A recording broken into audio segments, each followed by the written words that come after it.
Hey guys, welcome back to a brand new video, or if you're new, hi, welcome. So in today's video I am doing my manga collection tour of 2023. This is something I'm hoping to do yearly, so I did do one last year, so now I'm going to do one this year. My collection has expanded a lot since then, and I'm just excited to show you guys everything I've got. So I don't want this intro to be too long because we do have a lot to go through, so let's get started. So at the very top of my shelves are my two box sets I have. So I have the Orange High School Host Club box set and then the Blackbird box set. Both I got for my birthday on Amazon, and there's no manga in there. I just like to keep them up there for display. Moving on to my first shelf, which consists of my magazine and my art books and my card collection. So I'm just going to quickly go through them, but if you guys want a more like in-depth tour of my art books and like fan signs and stuff, I'm more happy to do that in a different video. So starting off with my Haikyuu 10th anniversary, I got the special edition, so it came with this set of a bunch of stuff. It came with like acrylic stands, some cards, and then some pins. So I just keep the box here because I do have some of the acrylic stuff in here and like the pins. And then I have the actual 10th anniversary book, which is so pretty. And then I also have the Art of Haikyuu, the art book. This is the English version, which is like one of my only English art books I own in terms of like manga and anime related. But I recently got this and it's so big, but it's so beautiful. I love it so much. And then I keep some of my like taller magazines. So I have a Spoon 2DI magazine, which I got for the Tokyo Revengers cover.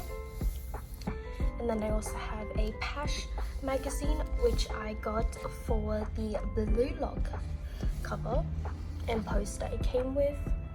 And then I have my Requiem of the Rose King art book, which is so pretty, one of my favorite art books, just purely because it's Requiem of the Rose King. And then I got this art book. I'll have to put the name, but it's of a manga and anime series. I just really love the art of the manga, even though I haven't read it. I've only watched the anime. Oh wait, here it is. This is the series, but I just found the art so pretty. Next up is my Heaven's Official Blessing art book, another pride possession of mine, and I have all the little goodies I just have not displayed. So the shikishi board and then the like cards and such, so I just keep them with the art book. And then I have the creator of 19 Days. I have their art books. I'm not sure their name, but I just have both of them and they're both so pretty. And then of course, with having the creators art books, I also have the first volume of 19 Days. And then I have Tokyo Ghouls, which is my only other English art book. I actually have not read the manga for Tokyo Ghoul. I've only watched all of the anime, but I really like the art of the manga. And then I also have the Blue Period official art book.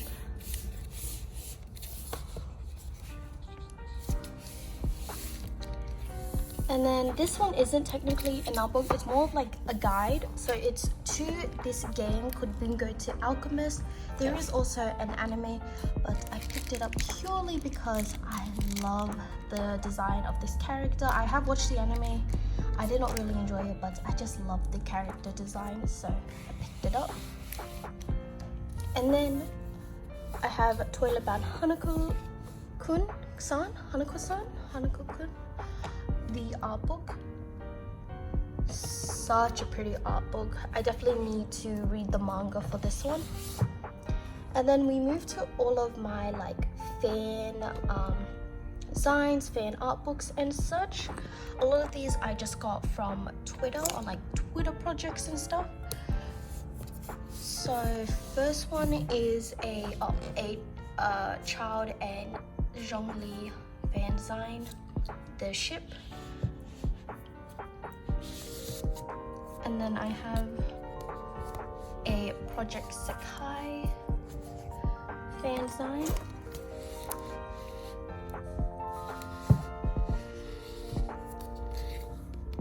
And then I also have another one. This one is like a fashion one. I also have these two by an artist. So I have a Tokyo Revengers illustration book of just like their art of all the Tokyo Revengers stuff they've drawn, and a Jujutsu Kaisen one.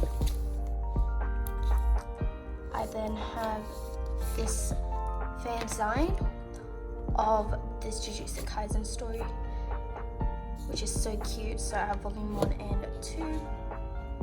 That is the artist. It's like little comics that the artist has drawn.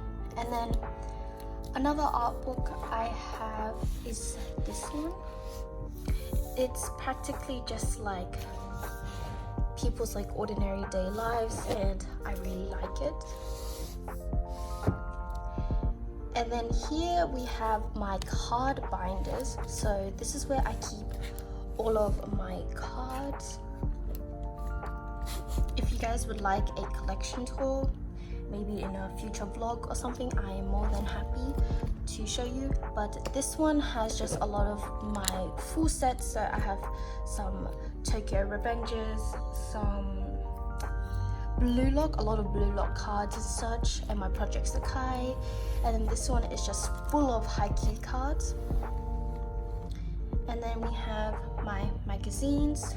So I'm not gonna pull them out just because I have so many like things around, but practically I collect magazines if they have a series that I really enjoy. So these three are all Requiem of the Rose King. So this is the Princess magazine. And then we have Honey to Yume. So these two I got for the Yearn of the Dawn related merch. Oh yeah, and one of the magazines came with this like little art book of a series. I said I wasn't gonna pull out any, but the art is just so pretty for this. And then with one of them came some Yona prints, which I have all here still. This is another Hana to Yume, but I got it for these paper standees. I forgot the title of this series, but it's a manga series I was really enjoying, and I wanted some merch, so that's what I got. And then these are cheese magazines, which I picked up for The King's Beast. Like one came with like a clear file, another came with like a drama CD, so yeah.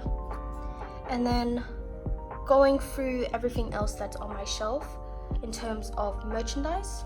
For the Child and Zhongli art book or fan design, it came with an acrylic stand, and it also had these pins, so I just keep them there. The paper standees. I also have my two Smitskys just here. And then I have my very first ever anime figure, this Love Live Rin. So pretty. But yeah, my first ever figure, so it has a very special place in my heart. And that is my first shelf. Okay, moving on to my second shelf. I think I'll just get these out of the way. I got these Rise Tanagai or Yakuza Fiance acrylic stands. So pretty. So I just have the trio, and I got these off AmiAmi, and I got these off my first AmiAmi order, and they're just so pretty. But moving them, we'll get into the series that are on my shelf. So first one I have is Blue Flag. I think in like 2020, 2021, this was a very popular series, and it's practically a coming of age high school romance series of 4 individuals. I don't think it's like a love pentagon, love square, you could say, where if you can kind of tell from their eye directions who exactly they are in love with. And there is another one over there, and it's just the exploration of adolescence, coming to terms with your identity, especially if you are LGBT. I know there was a lot of complaints about the ending, and although I do think it was quite abrupt, I don't mind the ending. I just wish that they explored it more. So that's my only complaint. I think it's a beautiful series in terms of what it explores. There's so many beautiful panels. The message that it's trying to convey, I just really love. I just do think that it should have been longer for what happens at the end, and I wish it did explore how it came to that ending. But I think overall just the journey to it was so well done that even though the ending was kind of iffy, I still highly recommend you guys check this series out. Next up, I have Whisper Me a Love Song. So I don't have the latest volume, but I have said that this is one of my favorite GLs. It's one that practically has the trope of love at first sight, where when she sees her perform in a band in a school performance, she falls head over heels and begins to really admire her, and they begin to form a connection. However, they begin to realize that their 2 meanings of love is very different, and you'll see what I mean. But I love this series. It is so cute, such an adorable romance, very wholesome. We're getting to an interesting plot by the end of volume 4, so I definitely need to pick up the rest of the volumes that are out currently. But it has some of my favorite really specific tropes in it, like when someone's saying, oh, this is so beautiful, and the other person is like, yeah, it is, but they're not talking about the actual scenery, they're talking about the person. Like those kind of tropes it has, and it's just so adorable. I highly recommend if you're looking for a good romance. Next up, Sachi's Monstrous Appetite. I read this so long ago. I picked this up maybe in 2020 or something. I have no idea. I picked it up such a long time ago, and I never continued it because I found the first volume kinda It was alright. I genuinely don't even know what it's about because I just completely forgot. I'll probably have to reread this and see if I want to continue this. But I think my biggest issue, I didn't realize, but he looks very young in comparison to the girl, and that kind of makes me a bit iffy. And the plot isn't really the kind I gravitate towards. It's meant to be more of a comedy with some fantastical elements, you could say, but I'm not sure how I really feel about this series. So yeah. On the other hand, one of my all-time favorite series, one of the most beautifully written stories, and what I would really claim it to be a love letter to art, I would say, is Blue Period. This was actually also the first manga I annotated, so all the volumes have poster tabs, and I just love this series so much. It's so beautifully written, and even if you're not into art, you will still enjoy it so much. I feel like at times it can be info dumpy with the art, but I think everyone should give this volume at least a shot, the first volume at least a shot, because it was amazing. It practically follows this guy who throughout his high school life, he's always had that mindset of I'm just gonna do well in school and then get a good job at a company and just live my life like that. And he's kind of more like a delinquent kind of character, you could say.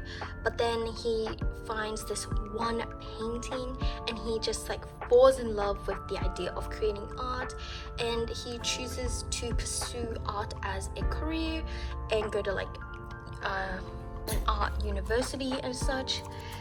And it's just so beautiful, like the story, the art, and there's so many references to different art pieces and artists, and I just love it so much. And it really explores that kind of like concept of like the dichotomy between like talent and being gifted to hardworking, and it's just so good. And I have cried so many times reading this. It felt so relatable to me, even though I don't do art. I do art as a hobby, but it's never been something I've been super passionate about. But even so, reading this, I felt so emotionally connected to the characters. The characters felt so real and so much depth to them. Each and every character has so much going on in their lives, and they're so fleshed out, and I could write a whole essay on this series. It is just so beautiful.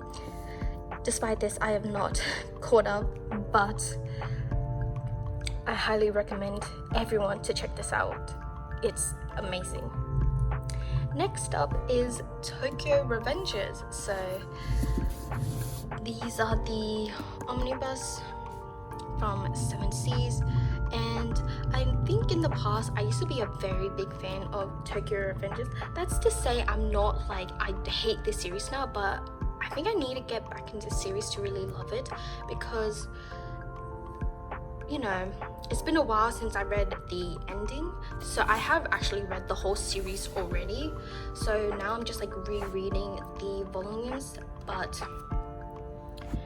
you know, I haven't been in the fandom or in the series for quite a while, so I've kind of grown out of it, but I still like love this series. Definitely, it practically follows this boy who one day time travel back to the past when he was in middle school or high school. I'm pretty sure it's middle school, and practically in the present, his ex-girlfriend when he was like in middle school passed away by this gang, and he goes back in the past to try to save her, and that's practically the whole premise.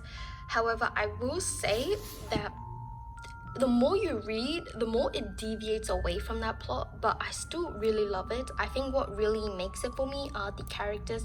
I love the characters so much, so I think that's why I loved the series so much, because you know, you've heard I'm pretty sure a lot of you guys probably have heard complaints about the series, but although I do think there are some flaws to it, definitely towards the end, because it strays a lot from the original plot, it feels like.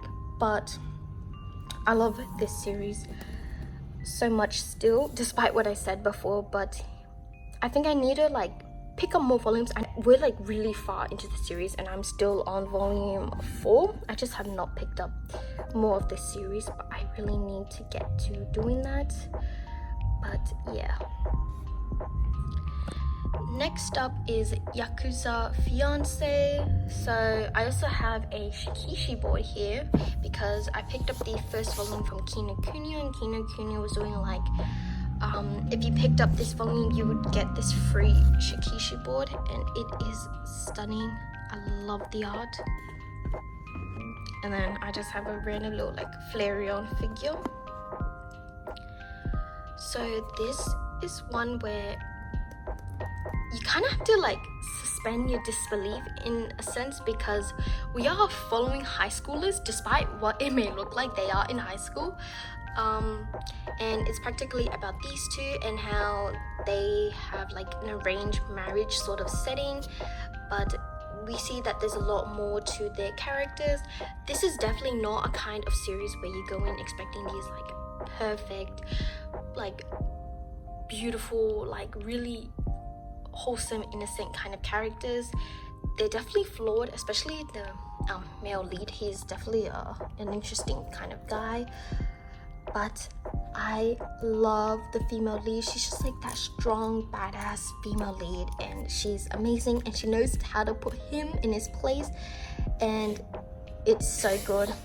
This is one of my all-time favorite manga series. I just love it so much. Next up, we have Magus of the Library. This is one I need to pick more up because I absolutely loved the first volume. It was amazing. Blue Period is like a love letter to art. This seems like more of like a love letter to books and literature, and it's just so beautiful. This is another one I like tabbed up because I just loved it. The art is so pretty. Like, it is so incredibly detailed, and it's just so beautiful. Here's the synopsis because it's been like years since I read this. I think I have a vlog where I read this for the first time, and I just never picked up any more volumes since, even though I loved the first volume. But I enjoyed this so much. It's such an underrated series because I see no one talk about it, even though people should really give it a chance. It might not be the most exciting in terms of there's no real like fight scenes, you could say, but it is beautiful. And as someone who just also loves reading novels in general, this is a beautiful manga series, and I highly recommend people check it out. Next up is A Man and His Cat. So I have 1, 2, 4. This is one I also need to hurry up on picking up. You'll notice a pattern where I pick up series, but then I struggle just picking up the next volume, even though I really enjoy it. But we have A Man and His Cat, and it's such a cute series. This is another one where we're following this older man who's widowed, and he decides to adopt this cat who's never been adopted before. Everyone kind of like disregards him because he's like ugly, even though he's so cute. It is so cute. However, as we do get more into the volumes, there's more of a plot where we see more about his past, because he used to play piano and be like very renowned for it before he just teaches piano now. So you see more of his past, but obviously my favorite part is just the time they spend together. It's so cute. I love any like cat related like manga or stories, so this of course is like a favorite of mine. So cute. I highly recommend if you're just looking for something more like wholesome, but at times it does explore themes of like grieving and like death, because of course he is widowed, he lost his wife, and it does explore that kind of like feeling of like loneliness and such, which I love as well. But then you get like the cute moments as well, so yeah, highly recommend. Next up is The Girl with the Saku Eyes. This is another one that I picked up, and I never picked up another volume, and I just have not read it in a long time. So it's practically just following this girl who has like these Saku eyes, you know, if you couldn't tell, and it's just kind of her being in love with this guy, and kind of like their like love story, but it's very like slow burn, because even just looking at each other they blush. So it's one of those like very wholesome kind of series. I think the reason why I really like haven't picked up any more is just because the volumes are really expensive for how thin they are, but they're very high quality, and it is in full color. And then we have some anthologies. So I have a Genshin Impact anthology. I picked this up off CD Japan. And then I have some Haikyuu anthologies.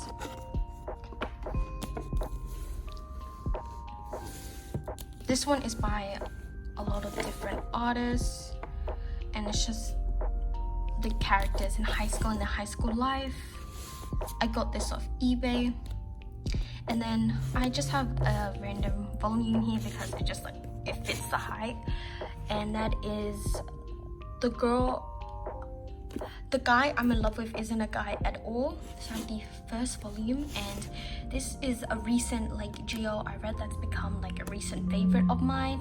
And if you can tell from the title, it's practically about this girl who is really into music. So she goes to this like CD like music shop, and there's this worker who she presumes is a guy, later finds out is a girl from her class, and they begin to form a connection through music. And it is so cool. If you're really into music, I think you'll appreciate the music aspect, because there's a lot of mention of like different artists and like different kind of music and stuff. I really enjoyed the connection between the two. It's very cute, and I really hope there is an English print for this, but this is in Japanese. And the way it's drawn is also really cool, because it's like, as you can see, it's like in black and green. I don't know, I find that's like really cool and really unique. And then I have a manhwa in Korean. This is the Remarried Empress. I know this has an English release. I haven't picked up the English release, but I picked these up years ago before manhwas were getting released in English, really, like as consistently as they are now.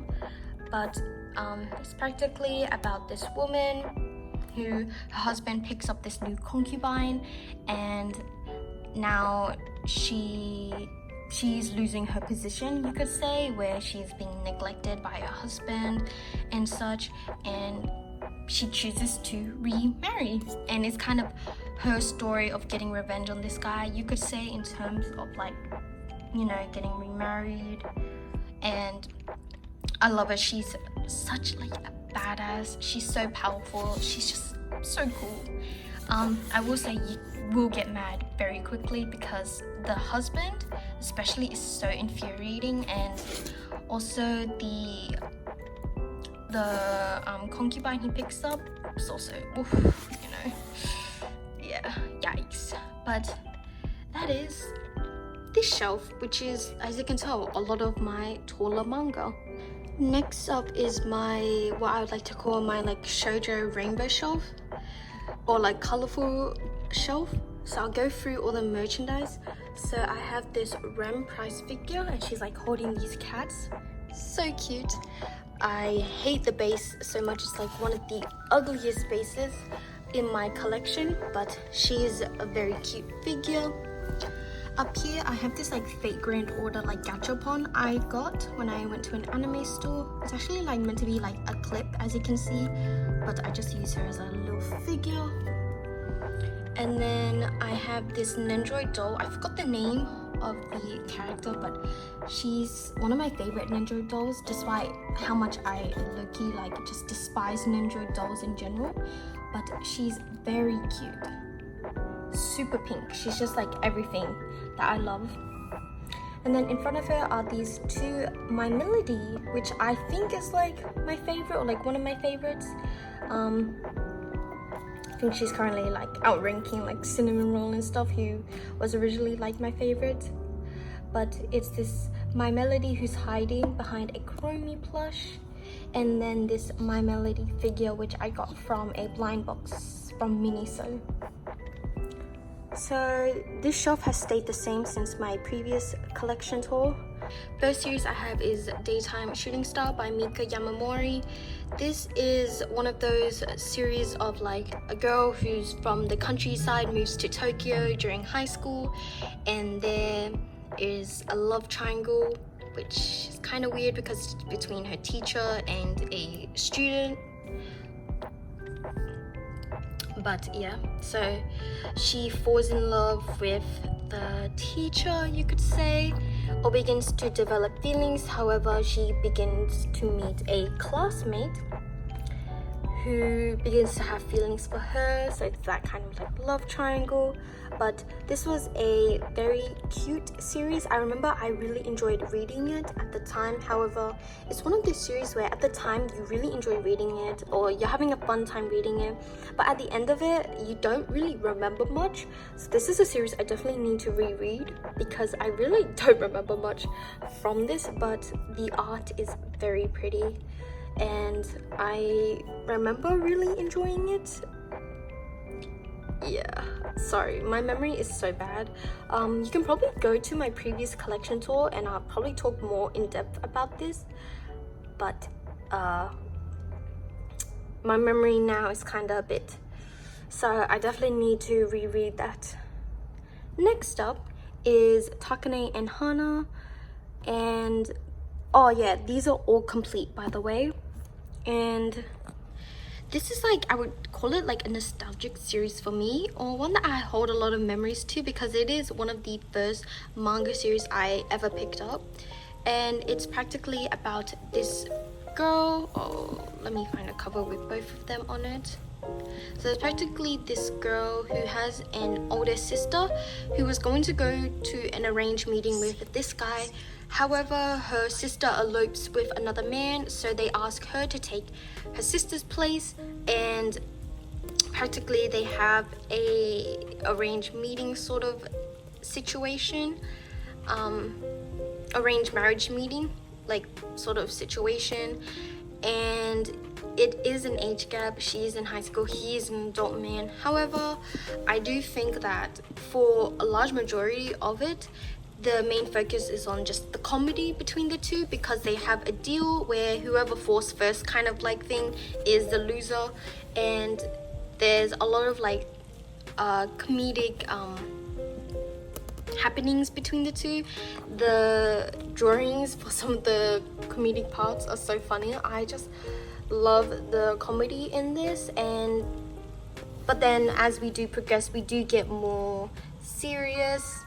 And I'm not going to show the last cover because it is kind of a spoiler, but there was a limited edition which came with this special like booklet, bonus sequel stories, which is so cool. I wished more manga like companies like did this for other series, but I really enjoyed this series. It's definitely one I do need to reread once again, because I haven't read it in such a long time, but I still remember a lot from it. I would say like it was a very memorable series for me.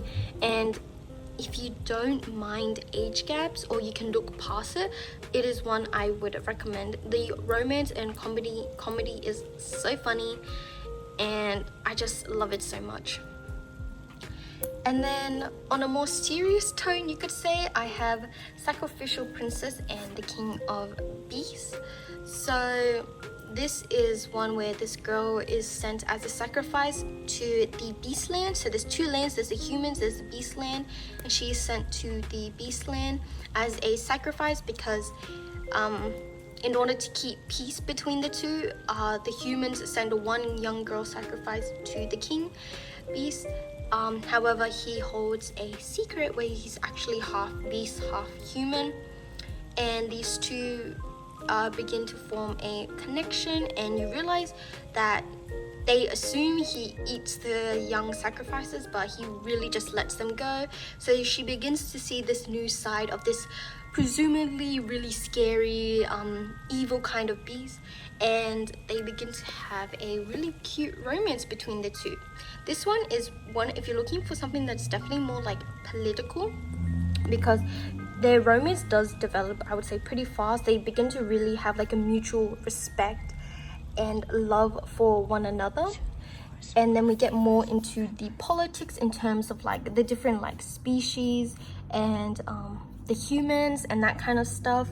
And there is an anime for this, so I would recommend it. I actually haven't watched the anime, which I think I should, but if you're kind of iffy, I'm pretty sure I heard the anime adaptation was done well, so I would recommend watching the anime and then maybe picking up this series, because it is by Yen Press, so it is quite expensive, but it was one I really enjoyed. I really loved the like mutual respect and love they had for one another. The politics was also really interesting, and I think it wrapped up really nicely, so I would highly recommend this series. So that is the end of this colorful spine shelf. So next I have my white spine shjo shelf. So first up, I have this Love Live Sunshine figure. I think the girl is called Chisaki, something with Chi. And then I have a like Hangandong figure I got from like a blind bag. He's wearing a hoodie. And then I have this Emma figure. It's like a bride version and it's so pretty. I then have this Hello Kitty ghost, which I also got from a blind bag. This little like random egg toy, I have had this since I was like a kid and I've just like kept it around, so it's just here. I have my Oran High School Host Club Nendroids. I can't believe, like, I would have never thought these would have gotten Nendroids, but I'm so happy. So I got Haruhi, Tamaki, and Kyoya. Oh, they look so good together. I'm just so happy. I never thought we would get Oran High School Host Club Nendroids, but here we are. So now we need a reboot of the anime. That is what I would like. I then have this Ram Alice in Wonderland, so she's meant to be like the Queen of Hearts prize figure. I got this as a Christmas gift. And then I got this like Sumiko Gurashi like keychain. I got it as a birthday gift and I kind of just like keep it here. So that is all the like little trinkets and stuff on my shelf. But moving on to the series, so the first series I have is Shortcake Cake by Shu Morishita, and I think she's right now more well known for her work of A Sign of Affection, and I have some interesting opinions on that series. I might need to read more to really like have a solidified opinion, but I find the series alright, and it's why I haven't really picked it up physically. But Shortcake Cake follows this girl who is going to high school and she moves into this boarding house with a bunch of other people, and it's there that she meets some characters, the love interest. There is a love triangle. I will say the romance progresses quite fast. I feel like the first half really establishes the couple very quickly, and then in the second half you're really getting like a family drama with some of the characters in the boarding house and some other characters that are later introduced, and I really enjoyed the second half. I know a lot of people complain about it because there's such a drastic switch, because the romance gets very like quickly wrapped up, but I really enjoyed it and I found it to be quite relatable in some aspects in terms of the characters. So I really enjoyed this series. The art, I can't really pull anything out because of all my figures, but if you can just see on the spine, the art is so pretty, and the spines is like one of my favorites. It's just like they're so nice with the strawberry. It's so pretty. Just the aesthetic of it, it's just perfection. Next up is another like nostalgic manga series for me, Honey So Sweet, because this is another one where it was one of the first series I ever picked up, and it's one I rarely hear anyone talk about, but I think it's such a cute shoujo romance. It's practically following this girl who's quite like meek and shy, I would say, and she saves or helps this one delinquent looking character, and it is later that he sees her and he asked to date her with the intention of marriage because of what she did, and she eventually says yes, and that kind of begins their romance, and you see more of the delinquent character, and it's one of those where he's just misunderstood, like he's perceived as this but he's really not, and it's adorable. I think the romance between the two is very cute. I think I haven't read this in quite a long time, but I remember one of the things that really like stuck with me with this series is the communication. The main girl and the guy really communicated well. Like, of course there'll be some misunderstandings, but then they would tell each other, oh, let's communicate next time, let's really talk about our problems and not cause these misunderstandings, and that's what I really like. I will say it's one of those instances where you have a really cute main couple, and then you have the other relationships of like the friends and stuff, which are kind of iffy, because if you're not into age gaps and stuff, there is one where it's like her friend was dating a college guy even though she's like in high school, so it's like that kind of stuff. And in the beginning she does have like an apparent crush on her uncle, but to me I kind of more see it as like, you know, when like someone's really young and they like say they're gonna marry their parent or something, but they don't really mean it, you know, they just really care for them. Like, I feel like it's just that, but you know, it might still feel a bit weird in the beginning, but later on it's like resolved, obviously. But yeah, I really enjoyed this series, and if you're just looking for a cute romance, I highly recommend this, with kind of like a delinquent looking character but it's actually really soft inside. Highly recommend, and it's only 8 volumes. And then next up is Oran High School Host Club. So I got this from the box set you saw in the beginning of the video, but this is another like nostalgic one. I first got introduced to this series through the anime and I absolutely loved it. I remember watching it when I was like, I don't know, I was like pretty young. I would say like 10 or something, and I remember loving it so much. So of course I had to pick up the manga when I got the opportunity, which I got for my birthday, so it has like a special place. And the manga is so much better. I feel like the anime, obviously because it ends, it has an anime like only ending, but the manga goes so much more into the characters. And if you're looking for something like, if you want Oran High School Host Club and you enjoy the characters but you wish like there was more like serious scenes and more like depth, the later half is like it's like romance. I would say the first half is like comedy, and then the later half is like the romance like intensifies, and you get to learn more about the characters and see more about them, and they're more fleshed out, I would say, and the comedy kind of like dies down a bit. But I loved the later half. I think the first half, obviously it was fun to read because it was like, oh, it's just comedic, like funny moments. There are still some iffy moments with it being an older shoujo. If you've seen some of the jokes and stuff that have been made even in the anime, they're quite a bit iffy. But the later half, those jokes are like completely just like gone, thank goodness, and you really just get to see the romance develop. So if you loved Oran High School Host Club, the anime, but you feel like you wish there was more, highly recommend checking out the manga. It is so worth it, honestly, and I just love this. I remember there was one specific volume that I started bawling tears because it was genuinely like so sad. So yeah, highly recommend. Very good shoujo series. It's a classic for a reason. And then here I have some shorter shoujo series. So I have Beastmaster Volume 1 and 2. This was it was like an okay series for me. I can't lie. I don't remember much because genuinely it just did not really like stick with me or appeal that much to me. I think it's like this like high school romance where he's kind of like, from the title it's kind of perceived as like beastly, like he kind of acts like a dog, you could say, and she kind of like tames him. That's the whole like premise.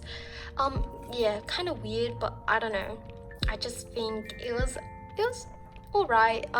The romance wasn't very developed between the two, obviously with 2 volumes, and it was like half of the second volume was just like the mangaka's like other short stories. So I don't know, it was like alright. I wanted to pick this up before I tried their like other series because I've been wanting to read like QQ Sweeper and stuff in Queen's Quality, but I think I'm just gonna start QQ Sweeper, like pick it up and stuff, and just, you know, kind of wish I just picked that up instead of picking this up. But it's like alright, but it's not something I would like particularly recommend if you're looking for an actual good romance. And then next up I have Kenka Bancho Otome, and this one, I don't care what anyone says, this is the first manga I ever picked up. So this was the start of my collection, and like it's only 2 volumes, but I have reread it so many times. I don't know why, I feel like there's nothing special about it, but I really enjoyed it. I found it very entertaining to read, and it's practically about this girl who she's about to go on to her first day at this girls only school, but then she accidentally bumps in and injures this guy who practically looks exactly like her, and because he can't come to the school, she's asked to take his place. But this school isn't like any other school, it is a boys only like school where practically fighting is the way you reign supreme at the school. So yeah, if you can't tell, it's meant to be sort of like a reverse harem sort of game, like Otome, if you know. It is based off a game, so yeah. But I don't know, I really enjoyed this for it being a 2-volume series, and of course it has like a lot of nostalgic value to me and sentimental value. So I don't know if I would exactly recommend it, but I will say the anime is quite good. I've rewatched it multiple times, and I remember watching it once with my friend in the dub, and I could not. I was like bursting out laughing. The dub is like, I don't know how, it's just like unironically like so funny at some points. But yeah, that is like, I would call it, I wouldn't say it's a guilty pleasure. Maybe sort of like a guilty pleasure series for me. But yeah, that is my white spine shoujo shelf. A bit of a switch, but now we're onto my black spine shonen shelf. So first up, I have this Len prize figure. This is like the first prize figure I picked up in store when I went to an anime store. But yeah, he's so cute. I have this Gyu like sleeping figure. I love these kind of figures. I know my friend got one, so it was just like kind of like a matching thing, but yeah, so cute. And then I have these Skate the Infinity Ninjoys. They're so cute, I love them. And then I have this Yuji plush, which is kind of just like, he's a little bit, you know, a bit tucked in there. This acrylic stand, which I got, if you remember the fan design, this came with one of the volumes, so I just keep it here. Oh dear. And I have this little praying penguin, which I got in a blind box at like a grocery store. And then I have these 2 scale figures from Korobukiya. So these are the Niji Sanji. I have Kane and Kuzuha scales, 1:7 scales. They're so pretty, I love them so much. And then here I have the Kane Nendroid as well. I don't have the Kuzuha Nendroid because I'm waiting to find his Nendroid for a reasonable price, which also has the special base so they can be matching. But yes, they're like some of the only VTubers I watch on the occasion, so of course I had to pick up their scales. But anyway, let's start off with kaiju number 8. So it is about this older man who, when he was younger, he had a dream of working in the defense force, but for killing kaijus, which are like these monsters who wreak havoc in the world. But he ends up working in the cleaning compartment. So practically after the kaijus are killed, there's people who have to clean up the mess. So that's what he does. So he kind of wasn't able to fulfill his dream. However, one day he ends up merging with a kaiju and then ends up joining the defense force, and it's kind of his story. So it is kind of like Chainsaw Man in that kind of aspect, but I really enjoyed the first volume. You're following a character you wouldn't normally follow because it is of an older man. I think he's like in his 30s, so you know, it's not old, but you know how usually they're in high school, so it's quite a nice like twist. And you do see how he has this like childhood friend who does work at the defense force. I don't know if like there's gonna be a romance between the two, but I am interested to see. And I don't know, I just really enjoyed it. It's nothing special in terms of the plot, but I do really like the characters that have been introduced, and for how much I praise it, I really need to continue this. So that is a goal for next year. I need to finish and catch up to kaiju number 8 and not just be on volume 1. Next up, I have Chainsaw Man. So I only have part 1. I haven't started reading part 2, but I'm sure everyone has heard of Chainsaw Man, especially with the anime. There has been a resurgence of Chainsaw Man popularity. It was already popular even with just the manga. So yeah, if you remember in like 2020 and stuff, how hard it was to even just like get this series. But yeah, So it's practically just a very brief synopsis, because I'm sure a lot of people know this series. It's just about this guy who's always just lived in poverty and stuff, but then he one day is killed, and then he merges with a chainsaw devil, you could say, and becomes like half a chainsaw like devil and half human sort of thing, where he can transform into like a chainsaw looking character.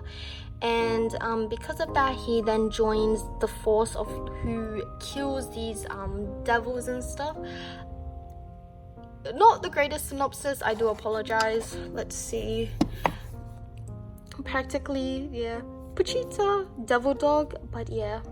So he does become this like chainsaw hybrid human. And I think for this kind of series, you really got to go into it with like, you got to really suspend your disbelief, because everything happens so fast. It's very quick pace. If you really enjoy like action and fight scenes, I think you will really enjoy this. For me, I found it pretty fun. I think it was just when I started not to take it too seriously, in terms of like, because I've always been the type to just really love characters and that such, it's very hard for me to connect with some of these characters, just purely because spoiler alert, but they die very quickly. I'm not going to say which characters, but I will say a lot of characters die very fast. But despite that, I will say some of the characters which do stay alive for a long time are very well written, especially Denji. He's such a well written main character in my opinion. He kind of takes that like pervert trope, but like you see his past and stuff, and you see why he thinks the way he does, and it just makes so much sense. So I really love Denji as a main character, and I just love Aki and Power, you know, the trio. But yeah, it does get very sad. I will say there were times I did tear up, and I've heard part 2, it's kind of like a high school arc. I don't know, from what I've seen, it seems like they're in high school or something, which I don't know, but I'm very excited to read a part 2 now that like volume 13 and 14, volume 12 and 13 is out, I'm pretty sure. So I will be picking those up soon, because I'm very excited to see how this continues. And then next up, I have Jujutsu Kaisen, one of my all-time favorite just like shonen series. I don't care if people say this is like generic or this is basic, but it is one of my favorites. My favorite arc is obviously the Shibuya arc, which is currently what is being covered in the anime season 2, so I need to catch up on the anime. But it's practically following about this guy named Yuji. He's just like an ordinary high school boy. He ends up swallowing this finger from a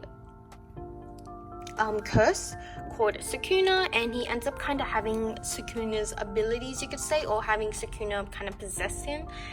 And he ends up joining these sorcerers whose jobs are to kill these curses.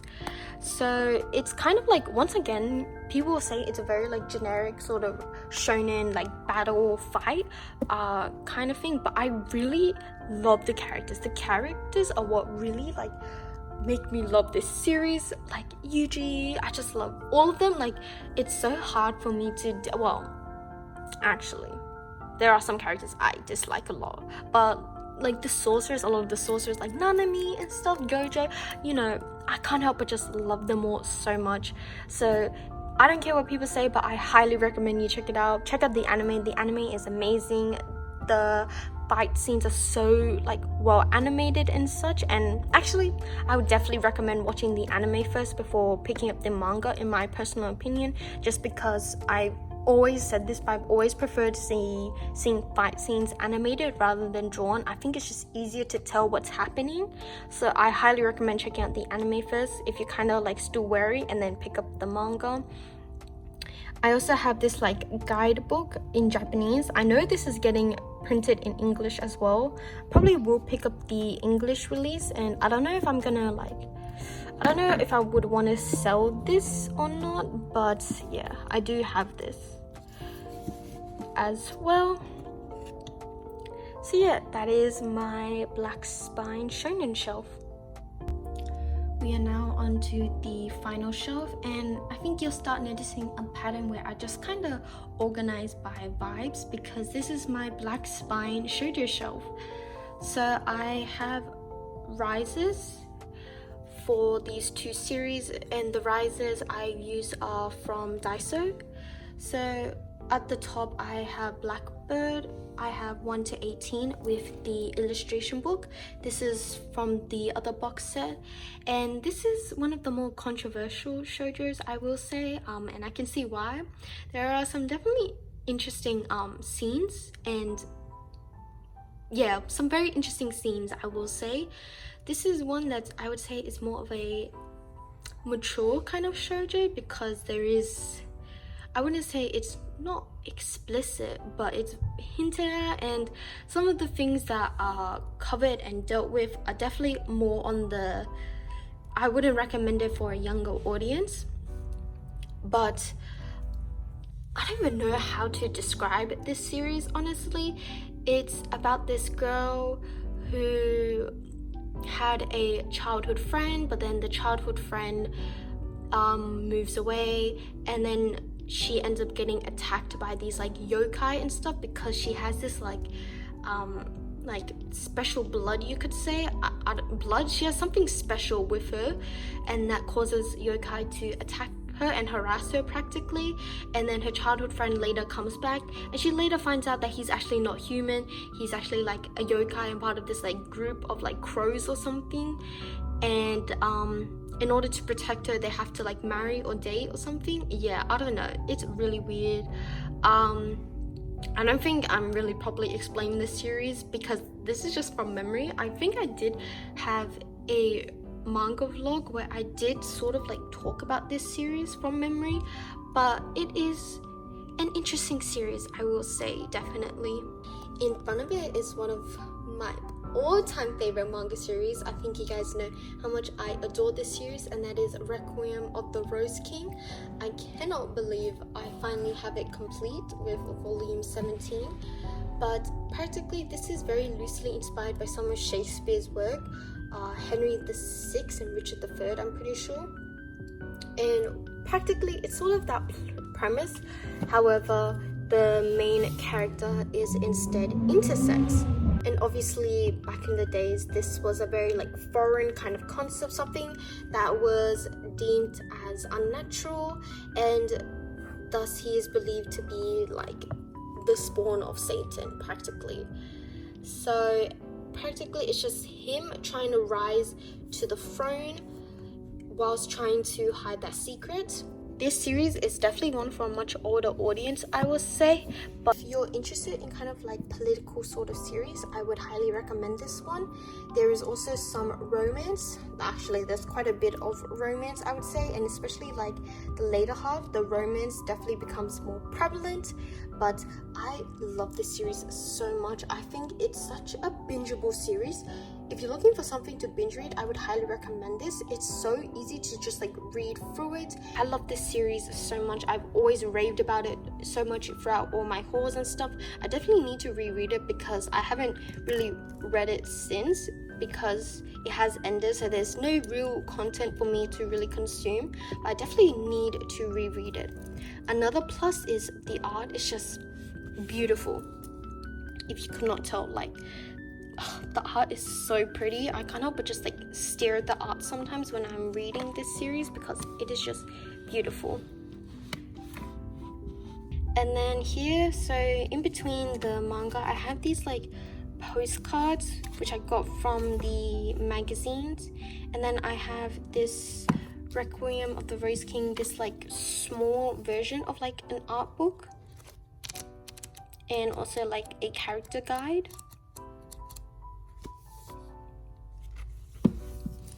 And then I also have the light novel, and I purely picked this up just because it's Requiem of the Rose King. And I have this adorable cat bookend, and then we have this Requiem of the Rose King acrylic stand with my two favorite characters, Richard and Gatsby. And then the final series I have here is Bloody Mary 1 to 10. This is another underrated series.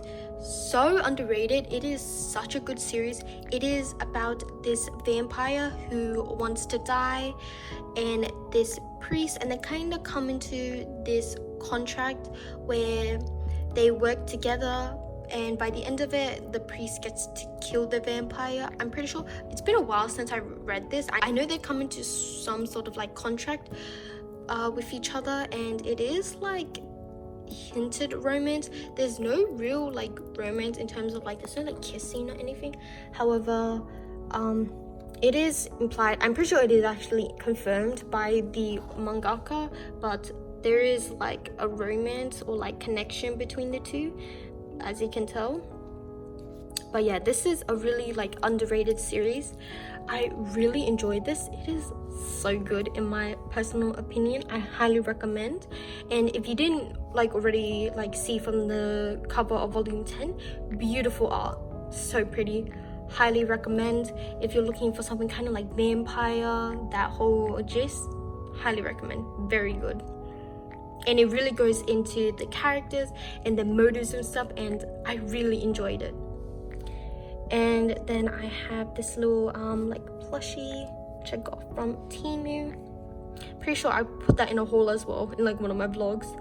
And I also have this Gilgamesh prize figure with this fake Grand Order, like I forgot his name, but yeah, this like rubber strap. As I said before, I used to be into Fate, but not anymore, but I still have some merch. And then on the wall I have a Gatsby postcard stuck on, so that's the same from the ones here from the magazine. I have this here because he is my favorite and he deserves his spot to shine. So yeah, that is the end of my first shelf. The first shelf on my second shelf is my MXTX Danmeis, my pride and joy. So first I have this 1/7 scale of Shalian from Heaven's Official Blessing. So pretty. My all-time favorite figure. Nothing will be there. I do have a haul unboxing video just for him if you want to check it out, but it's just me fangirling, honestly. And then I have the Heaven's Official Blessing Nendroid dolls. They're so cute and they're holding hands.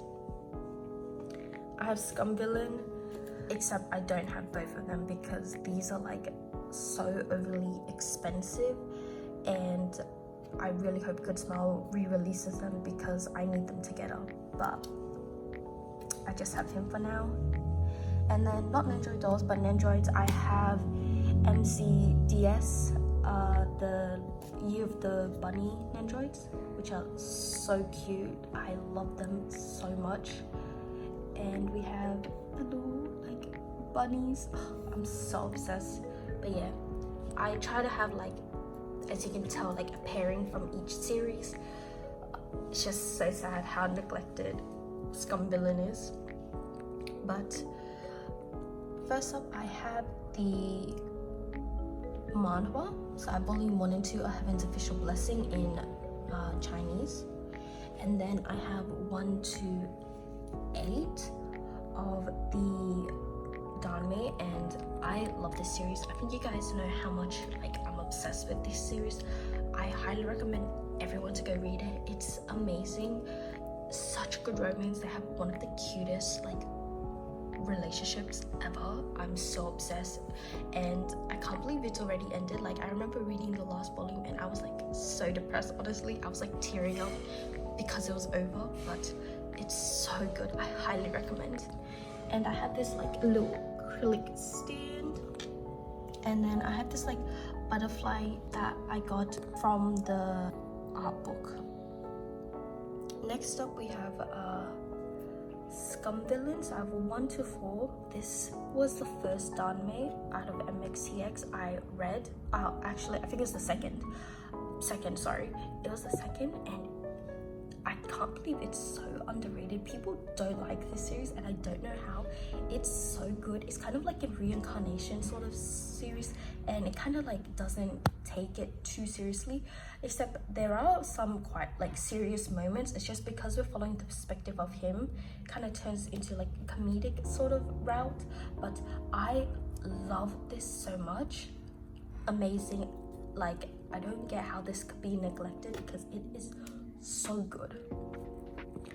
And then we have Grandmaster of Demonic Cultivation 1 to 5.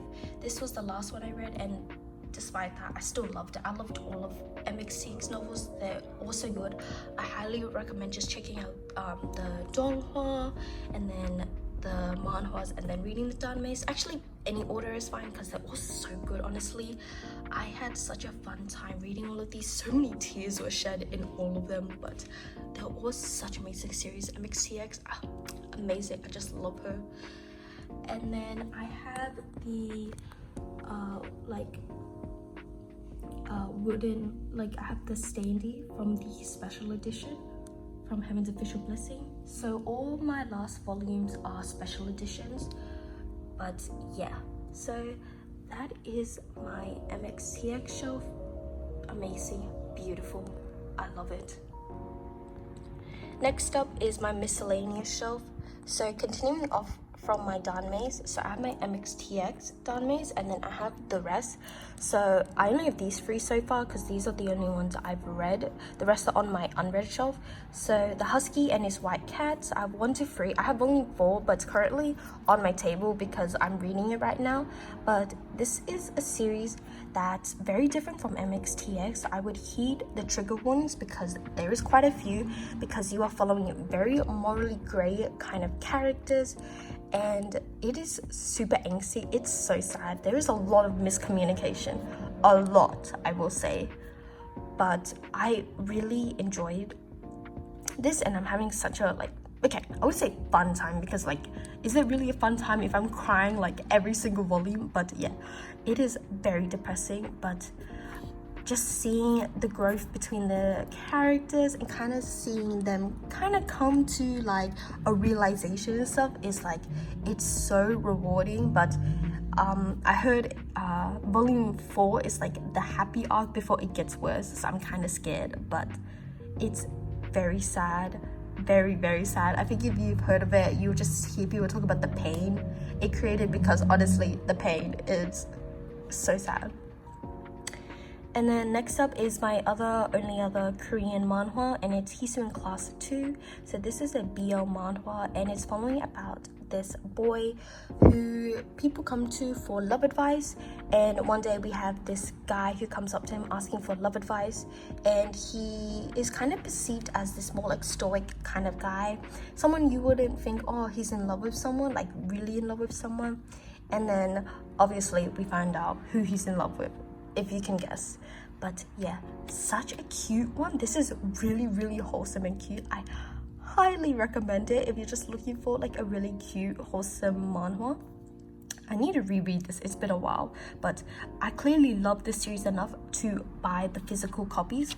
Please, can this get an English release? Now that we're getting so many manhwas, can we please get this as an English release? Thank you very much. And then I have this little pachacho, so cute, and this cinnamon roll who's tripping.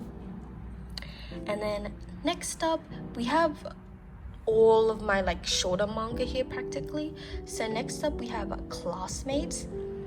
Oh my gosh, this is one of my all-time favorite BLs. I think I've said this so many times, there's so many series, but I've reread this series so many times. It is beautiful. I love this mangaka. They're one of my favorites. So practically we're following these, oh my gosh, it's very tight in there. Sumiko Nakamura, love her so much. I love her work. So we're following these two who are practically, it's opposites attract. We have the more stoic kind of character, very studious and such, and the more playboy kind of character. He's in a band, and he notices one day when they're practicing to sing that he isn't singing, and then he later realized that he doesn't know how to sing, so he offers to teach him, and from there they develop a relationship, and oh my gosh, it is adorable. It is so cute. So I highly recommend. If you're wondering why volume 4 is missing, it's because it's a side story to one of the characters, the teacher, and his romance with a student. And I just don't like the teacher at all. He is such a creepy character. I will say that's the only issue. There's just this one teacher is disgusting. Hate him. So I can't even like fathom owning the volume, so I just don't have it. But yeah, so this is the main, you could say, like this is the start, and then volume 5 is kind of like, it's numbered, but you don't need to read this technically. It's just a bunch of side stories. But then this is like the actual continuation block. I think you can tell what it is, and it does follow them into college. I'm waiting until they license where they live together. Spoiler alert, but yeah, I love this series. Highly recommend everyone to go check it out. It is beautiful. The art is beautiful. The story, beautiful. Chef's kiss. They have a relationship I wish I could have. Next up, we have Our Dining Table. This is one I recently read and one I recently loved so much. It is such a cute one-shot. Usually for me with one-shot like kind of volumes, I don't have that much of an opinion on them because I just don't think anything really gets fleshed out, in my personal opinion, really. Like, I feel like it's always better to have like a few volumes at least, but this is one where it was just adorable. This is another one, actually, even though I say this, I do believe that the characters could have been fleshed out more, but it's just about this guy who kind of has always been very insecure about the way he's eaten, and him and his brother one day invite him because of some instance, and they end up eating together and cooking together, and it's kind of how they form a relationship through food. Adorable. The kid is so cute. I love any like manga series following like kids and like the parents or like, you know, siblings sort of thing. Adorable, so wholesome, so cute. But the kid, he was so cute throughout the whole series. I love him so much. There were some things that were mentioned that were just never properly explored, and I just kind of wish there was more volumes to that, but I think it's a very good one-shot and I highly recommend it. Next up, I think I Turned My Childhood Friend Into a Girl. This is another recent favorite of mine. Actually, I read this before it got printed in English. I read this online through scans and I loved it. And when I saw this was getting a English release, I was so excited. If you know about the controversy that happened between volume 1, yeah, thankfully that got resolved and fixed, so I can buy this series. But yeah, so it's just practically about this guy who loves makeup and like doing makeup, but he's never really had like anyone he could confide with except his childhood best friend who lets him do his makeup, and you see them kind of like developing feelings between each other. Well, mainly him, he's always had feelings, you could say. So it's a really cute BL, because even though he dresses more feminine, like, and appears more feminine, he still sees himself as a guy. So yeah, this one, even though the title's kind of weird, just give it a shot because it's so wholesome. Like, it's so surprisingly wholesome, and I just love it so much. The art is also super pretty. Next up, we have Boy Meets Maria. So this is another one-shot volume. Rest in peace to the mangaka. Very sad, but this one is definitely a darker kind of story where we're following this guy who kind of appears feminine, but you see that he doesn't like that kind of like label to him because of things that have happened in the past, which have very traumatic. Honestly, it was very traumatic, like very like, it was a lot to take in reading this. So hear the trigger warnings definitely. And you see this guy who's always kind of like idolized that like romance of like the guy coming in to save the heroine sort of thing, and he thinks in high school he's gonna have that, and he ends up falling for him, but then later finding out. And it's kind of like romance, you could say. I wouldn't really classify, like, it's a like there's romance developing between the two, but I think it's really more about a series on like identity and that kind of stuff, and what it truly means to be like masculine, feminine, that kind of stuff. And should we really be labeling certain activities, certain things as like feminine and stuff, you know? So it's very dark. I would say it's definitely a darker series, and it really like hit me hard. It was very just like wow, but I would recommend it if you can handle the topics which are being discussed. Next up is another one shot that I kind of have mixed opinions about, The Two Lions. It's just about this delinquent guy in high school. He goes to college wanting a fresh start, but then this guy knows him from high school, and it's kind of like he doesn't want him to know him because he doesn't want people to find out he was like perceived as like this delinquent character. But I don't know, I found it alright. It wasn't that great. I don't have much memory of it because it just wasn't that good in my opinion. I just an instance of just I wish there was more volumes to probably like make me like enjoy these characters. Next up, another work from Asumiko Nakamura, A White Rose and Bloom. This is her GL series. It's like set in like a it's like an English boarding school, and it's about these two characters who one day during a holiday, everyone usually goes home, but they're the only two left, and they end up like forming a connection through that.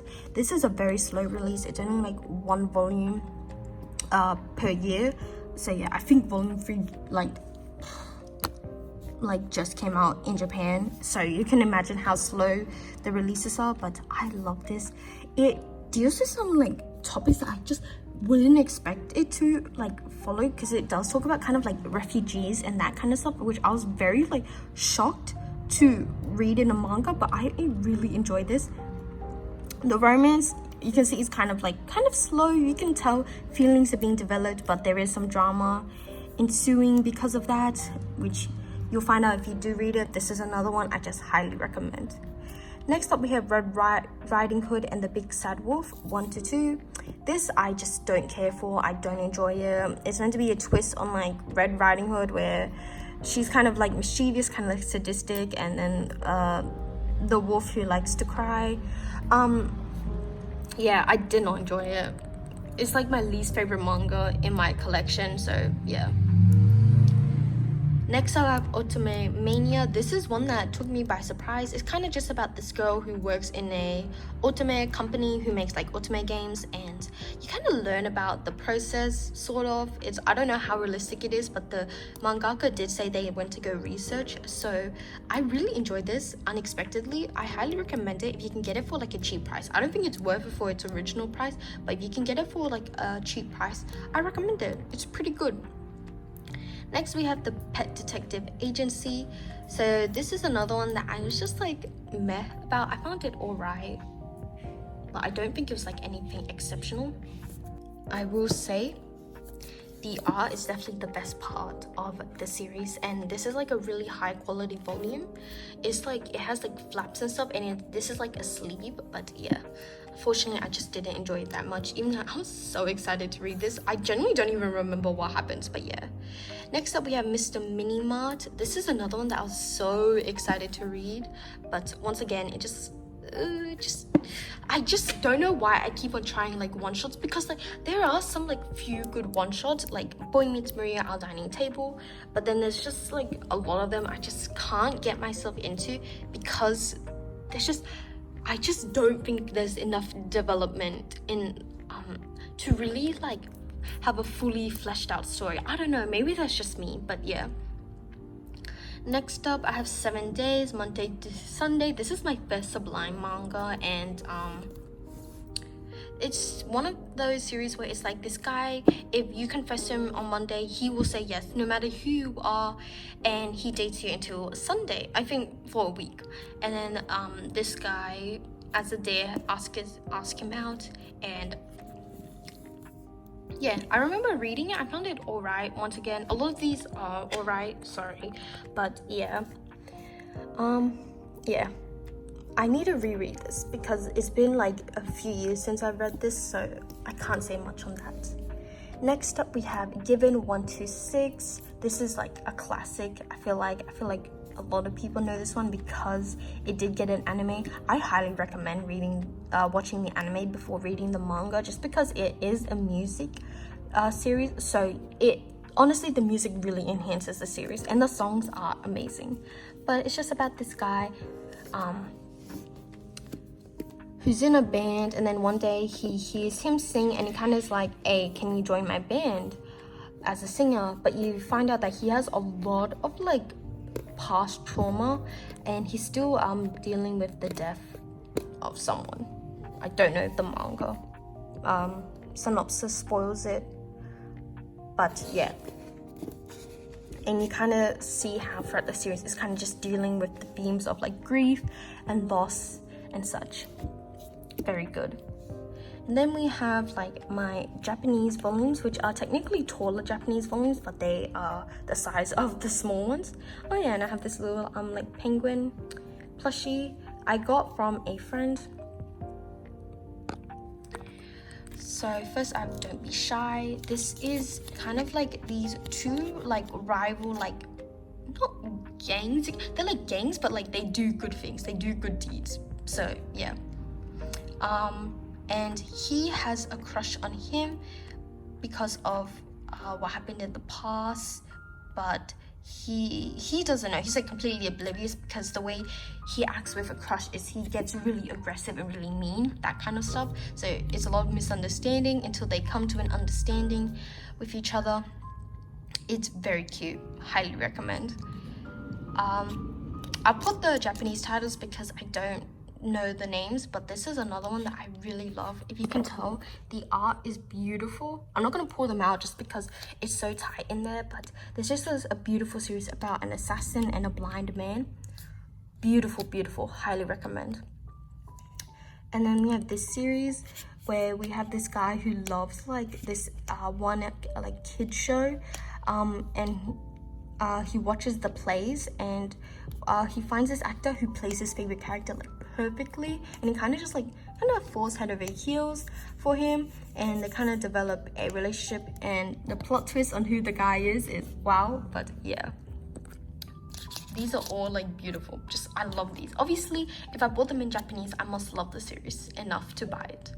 And then we have this other series, not a BL, but it's just a really cute, like if you want something very just like no drama kind of series about this girl who's kind of always perceived, she's always perceived herself as like a mob character. You could say like just an NPC practically. That's what she's always seen her. And she works at a grocery store and she meets this guy and kind of their relationship. It's a very like no drama kind of series, but it's very cute. And then I have some like anthology kind of things for some games. So Project Sakai, you guys, I think I've included it in a lot of my vlogs or my hauls with the DVDs, CDs I mean. But yeah, I love this game, and Obey Me. So yeah, that is my miscellaneous shelf, I would call it, you know. Next up is my shonen shelf. So first I have Komi Can't Communicate 1 to 17. This has like, I have not read this series since the last manga collection I did. I think I was still at the same spot. I have just not been collecting this series, even though there's so many volumes. I'm pretty sure a lot of you guys have already heard about Komi. Komi is just about this girl who has a lot of social anxiety and really struggles to speak, and this guy who's kind of seen as like ordinary, mundane kind of guy, kind of really like helps her grow out of her shell and really communicate, because her goal is to make 100 friends.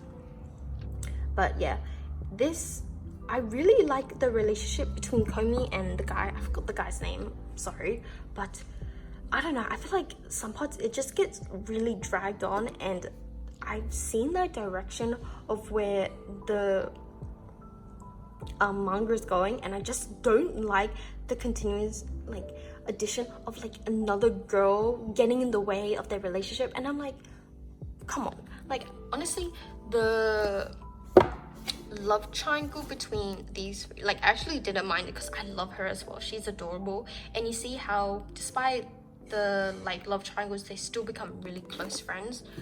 But I don't know, and I don't know, I feel like the art kind of like feeling a bit off in my opinion. Not here, but like in later volumes, I don't know, Komi just like looks really weird. I don't know if this is one I will continue. I may get a few more and see, because I do like like the story right now, but I don't know.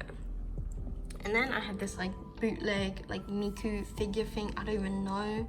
I just got it as a birthday gift, so obviously I'm gonna display it.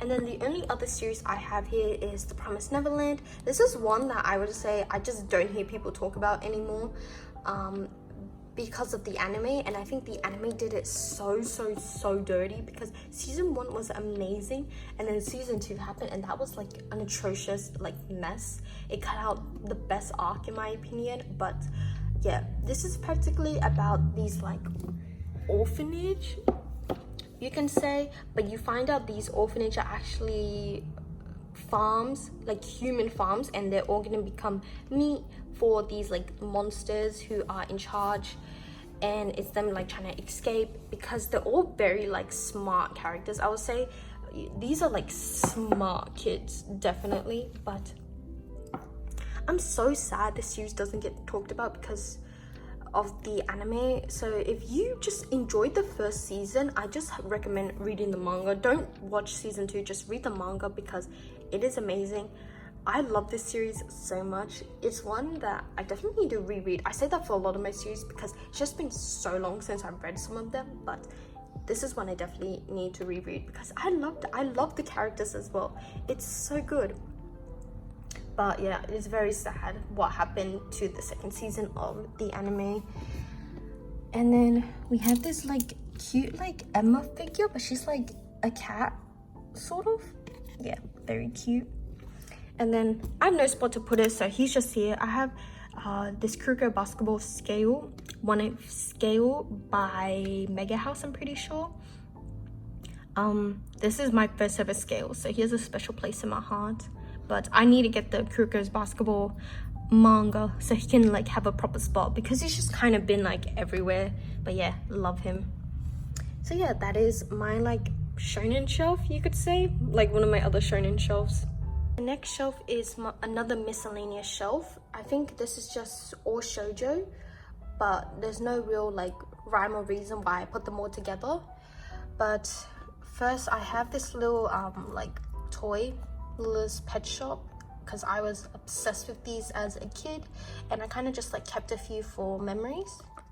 And then I have this Sumiko Garashi. I don't remember the character's name, but I got one of them as like a little sushi from a gachapon, which I got from a friend who went to Japan. So the first manga series I have is Vampire Dormitory, and it's practically about this girl who dresses up as a guy, I think to make a living, to make some money, or she just disguises herself as a guy. And one day he comes and saves her, and then he makes an offer where he's like, let me drink your blood and you can stay in the boys' dormitory. So practically she's living her life disguised as a guy. It's that kind of story, and I thought it would be interesting. I thought it would be a fun read, but I think the romance progresses really fast. But I definitely need to continue to see where it progresses, because there's like so many more volumes that I just haven't caught up. So that's what I need to do. Next to it is Lovesick Ellie. This is a shoujo, which I absolutely love. I think it's such a fun read. It's about this girl who practically she like fantasizes a lot about like dating and getting with guys and stuff through her like social media account, which is Twitter. As you can see, she like fantasizes about that like romance stuff, and then I think one day he finds out about it, and they kind of begin to form a bond, because he's also keeping a secret where he's not actually who he seems to be, because he's kind of like, as you can see, two-faced boy, because he's seen as like the princely character, but in reality he doesn't like talking to girls a lot, or he finds it tiring, exhausting. So I like how you can see them begin to like accept each other for their like sides that they don't show to other people, and I really like it. And I definitely need to continue reading it, because I think we're reaching the end of the English release, and here I am still with 3 volumes. I think I have some more, but I just haven't read them. But yeah, you will see on my unread shelves. But I really enjoy this. It can be kind of like embarrassing, like secondhand embarrassment at some point, but I think overall it's just like a fun, cute read. Next up is Prince Freya, so I have 1 to 8. This is just about a girl. She's very meek, very shy, very quiet. She cries a lot, and then one day she meets the prince who is dying due to certain circumstances, and she ends up having to disguise herself as the prince because she looks identical to the prince. So it's about this girl who ends up having to become a prince of a country that is currently in war, and trying to beat that war practically and protect the people and her family and just everyone in general. So yeah, I think it's not very like, I wouldn't say it's the most like well-developed story, but I think if you like something that has like politics but also a lot of romance, because there is like a love square, you could say, then I would recommend it. I think it's a good read in my opinion. It's not anything exceptional, it's nothing groundbreaking, but I think if you're looking for that kind of premise, then I think it's worth a shot. I will say at some point it is quite gruesome because they are not afraid to show a head being chopped off, so heed that, but I think overall it's quite a good read. Next up is Dawn of the Arcana, 1 to 13. This is one where I've always really had very mixed opinions about, because if you're going into this for a romance, don't expect a good romance. I don't think the romance is good at all, but if you're going into it for like the politics and stuff, I highly recommend. I think it's a pretty interesting read. It's this girl, she's practically forced to marry this guy from a different kingdom, but she finds out that she has this power called the Arcana, where she can practically see the future, the past. Just she can like go back in time, not go back in time, her mind go back in time, see what happened in someone's life in the past and stuff. So she has that power and she learns how to use that in order to protect her kingdom. But the romance, I thought it was gonna be really heavily focused on the romance, but it's definitely more focused on the politics. I wouldn't say it's anything groundbreaking in terms of world building and stuff, but it's alright, I would say. Another work by Ray Toma, which is kind of like they're set in the same world, which I think is 10 times better, is The King's Beast. I raved about this series so much. I love it so much. It's such a good like romance in my opinion. I feel like the mystery aspect, if you're going into it for the mystery and like that kind of like solving the murder case, it's not that well done. I think it gets like answered pretty fast. There's still a lot of questions left that need to be answered, but I don't think it's done in the best way possible. However, I love the romance and the characters in this. We're practically following this girl who is an Arjun, so as you can see, she's like half beast and stuff, and because of that she's treated as less than humans. And she had a brother where at a certain age the Arjuns get tested to see if they have powers, and it's found out that her brother has powers, so he's sent to work at the palace as a servant to one of the princes. But then one day she finds out that her brother had died, and so she disguises herself as a boy to go work at the palace because girls cannot, and works under the prince who her brother worked under, and figure out how her brother got killed and practically get revenge for him.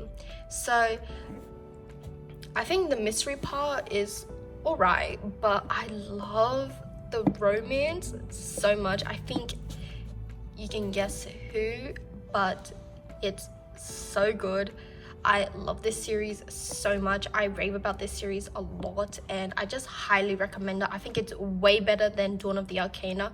I think what is cool is that you do see some of, like, you see one of the characters here. This character, I'm pretty sure, is featured in this manga, so you kind of see how they're like in the same world, but you don't need to read this or you don't need to read this to read the other. But I highly recommend this. So good. And then I have this little like light up Sanrio. I have Tuxedo Sam. Kind of just lights up. This is also from a gachapon from my friend who went to Japan. And the final series I have is After School Nightmare. This is a story about this guy who is intersex, so he has some parts of a female, some parts of a male, and he's keeping that from everyone. However, one day he enters this like nightmare dreamlike world where some students are asked to participate in this after school activity where him and a bunch of other students are entered into this like dreamlike world, and they have to escape from it. And in this world they expose who they truly are and their identity and what they're hiding from everyone and their traumas and stuff. So I think it's a very interesting concept. It explores some interesting themes. I don't think the romance is that good, especially the guy, since this is an older shoujo. It has he's kind of problematic in some ways, so he's kind of bit iffy, but it is a love triangle if you can't tell. But yeah, I really enjoyed it. I think it's something a little bit different. It's something unique. It's one I don't hear people talk about, but if you're interested in that kind of premise, I highly recommend checking it out. This company is out of print, so it is harder to find this series, but I don't think it's that hard because it's not like something that's like wanted. Like people aren't actively looking for it, so I think once you find it, you'll find it for a pretty good price, even though it's like out of print. So I highly recommend it, checking this out if you're looking for that kind of plot. And then here I have another scale. I have my Sayaka from Madoka Magica scale. She's wearing kimono, so pretty.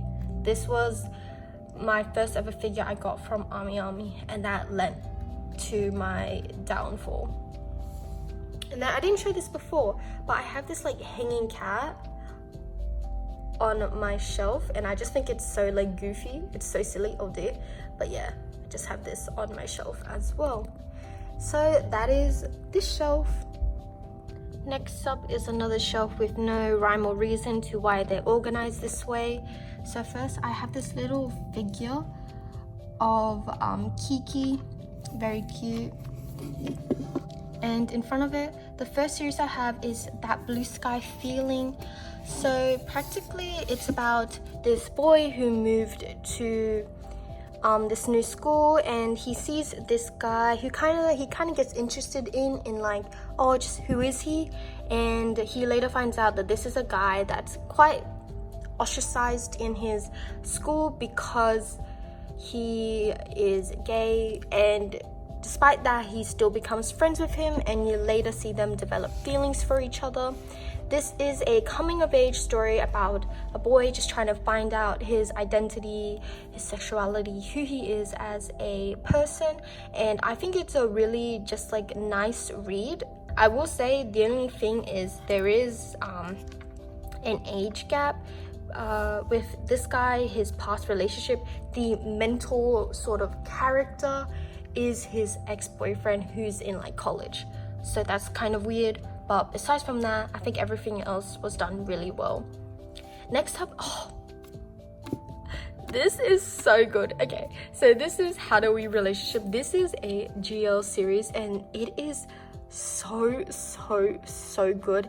It explores a college relationship where this girl, she's kind of never really like been able to date girls in the past, but now since she's in college, she's like, I'm gonna like date a girl finally. And this girl, she's known, I'm pretty sure, or like she's out about the fact that she is dating a girl, and then they both find out that they like girls, and they're like, okay, since we both like girls, why not just date each other? So that's exactly what happened, and it's kind of just showing their relationship, but you see that they don't have the like healthiest relationship. You see that there's a lot of issues and personal stuff that they're going through that prevents them from having the healthiest relationship. And I think it's very realistic. If you're looking for something that's quite realistic, I would highly recommend this. It explores a lot of topics and issues, such as just being a lesbian, or even just being a woman in society, and what that means and what you are expected to do, to act and stuff. And I highly recommend. So good. It's so underrated. Next up is Our Not So Lonely Planet Travel Guide. This is such a good BL. It's about this couple who's traveling the world, and they decide that if they can stick together by the end of this trip, they will get married.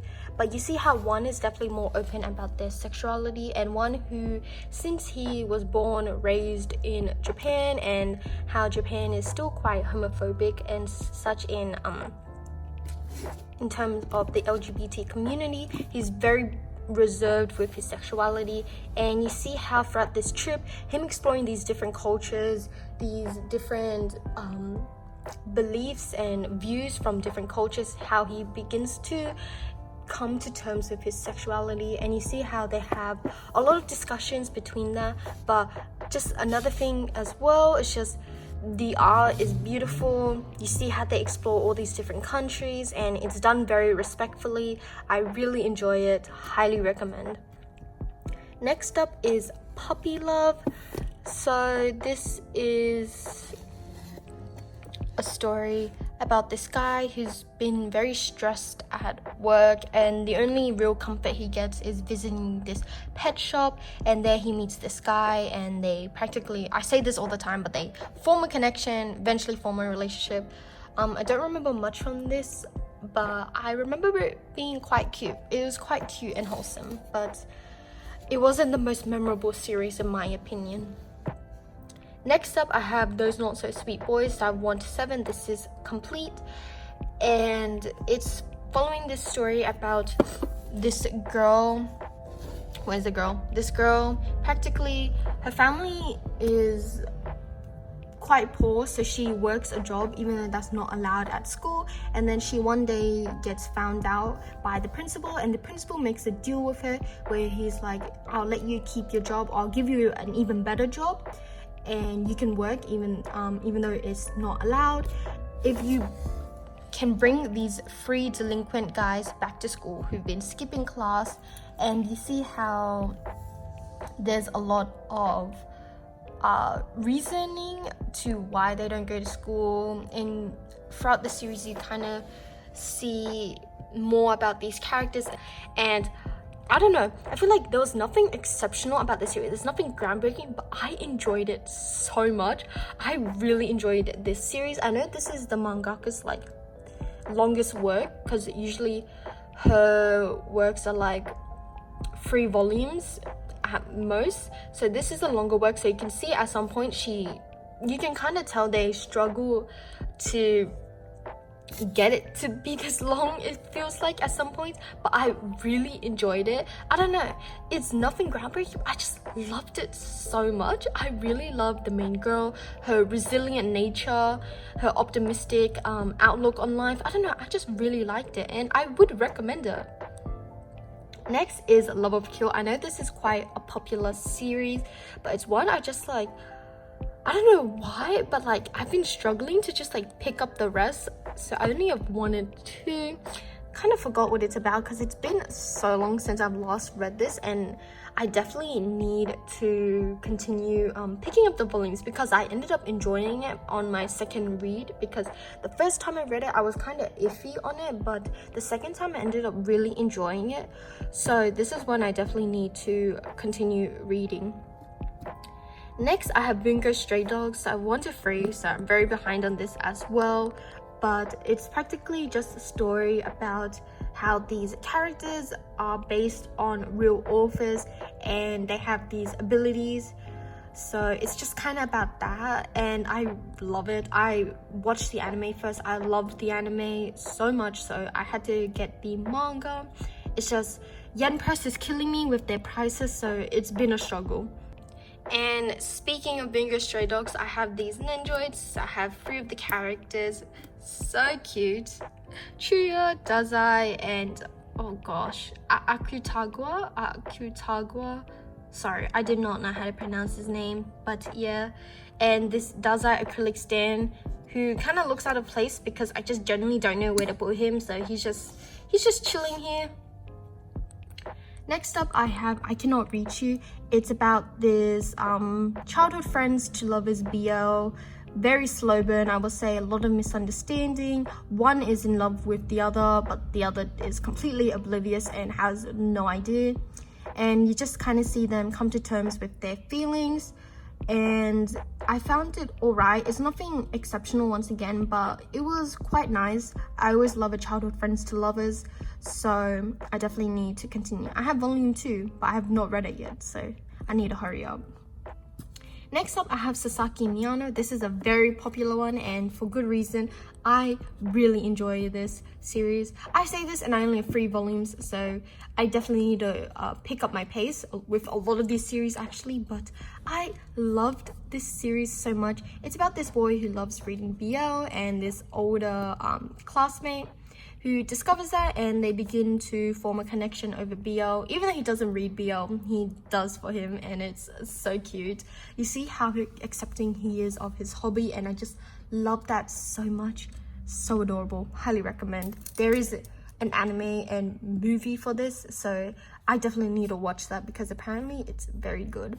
Next up, I have The Other World's Books Depend on the Bean Counter. It's about this guy who is isekai'd into this other world, and because he was like an accountant in his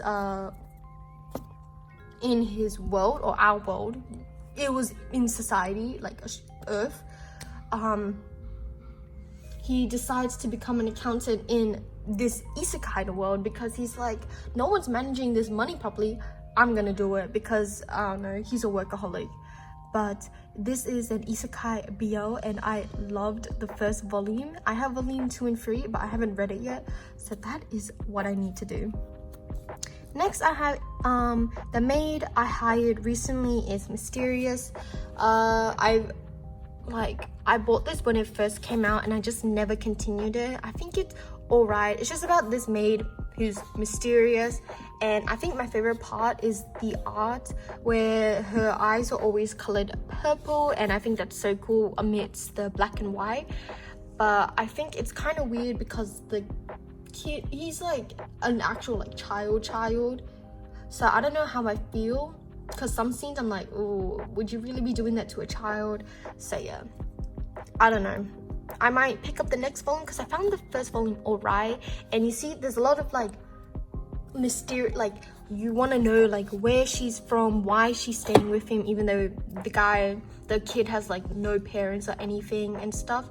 So yeah, I am quite curious about that, but we'll see. Next, I have Momo Akuma. This is a very cute series. Once again, it's a story about like a family with a child, and as I said before, I love any story with like children in it and caring for them and stuff. And it's about this demon where this girl summons him, and she's like, can you be my mom, because their mom had passed away.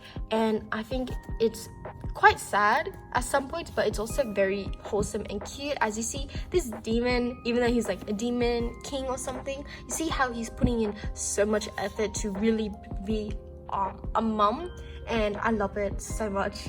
Very cute. Next, I have Yearn of the Dawn. So this is all I've read so far. Even though in my horse, I'm sure you've seen me like accumulate so many volumes, but Yearn of the Dawn is genuinely just one of the best like political action series I've ever read. It's so good. I love the anime, so I had to pick up the manga. It's practically about this girl who's always been very sheltered, but then one day she witnesses the death of her father, and she is exiled from her kingdom, and with her bodyguard Hawk, they try to reclaim her kingdom practically, after finding out some things where she is the like red dragon, and there's these 4 other dragons which kind of like heed her command sort of. And so it's like that found family trope, and I just love it so much. I am not doing this series justice with my explanation. I'm so sorry, but it's so good. If you're looking for something like political, I highly recommend. There is a romance, but it's very, very slow burn, I will say. And even though the romance is very cute, I think the politics, the action, all of that, it's just also so good.